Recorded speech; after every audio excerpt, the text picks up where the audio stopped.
Quem está comigo hoje aqui no estúdio é o geneticista Antônio Abílio, do Ministério da Saúde, que clinica no Hospital de Bom Sucesso. Antônio, o que é uma síndrome?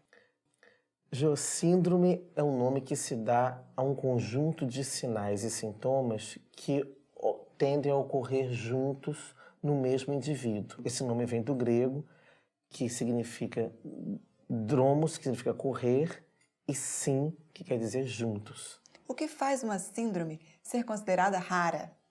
A gente considera como uma síndrome rara qualquer condição que ocorra com uma frequência menor que 1 para cada 2.000 nascimentos. Vamos falar um pouco então sobre as síndromes das quais a gente vai tratar hoje aqui no programa.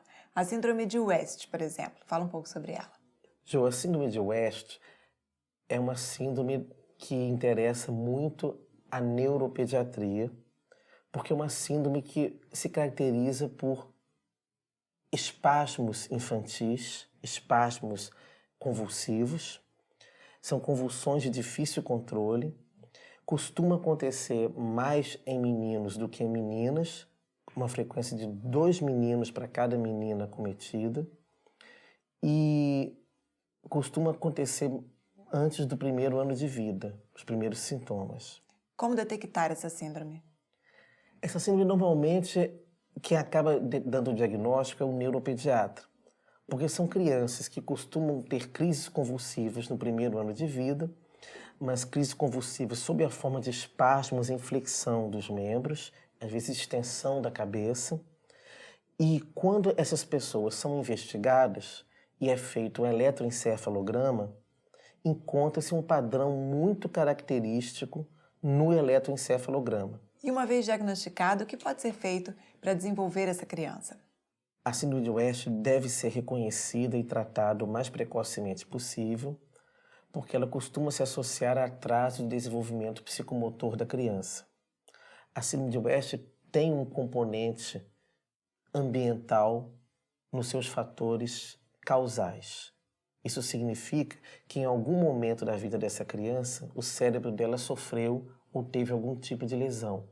Pode ter sido um sofrimento fetal, pode ter sido um trauma obstétrico, às vezes até de curta duração, mas que a sequela desse traumatismo naquele momento seria a síndrome de West, que a criança vem apresentar meses ou anos mais tarde. Vamos falar então um pouco da síndrome de Williams, que também é uma síndrome rara, né? Exato.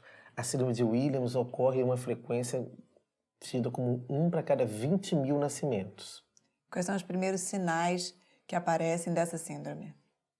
Normalmente os sinais faciais, que muitas vezes são detectáveis logo ao nascimento.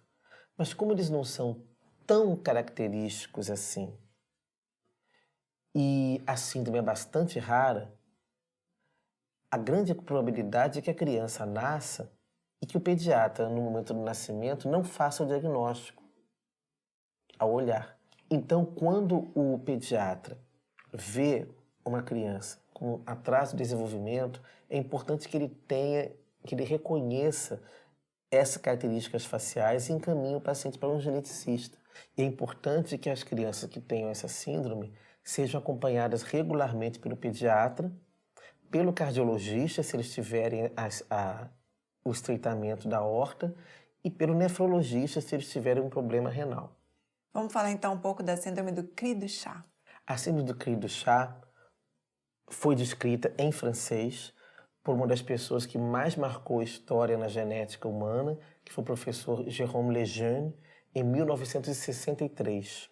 Ele, em berçários, identificou alguns bebês cujo choro se assemelhava ao de um miado de gato.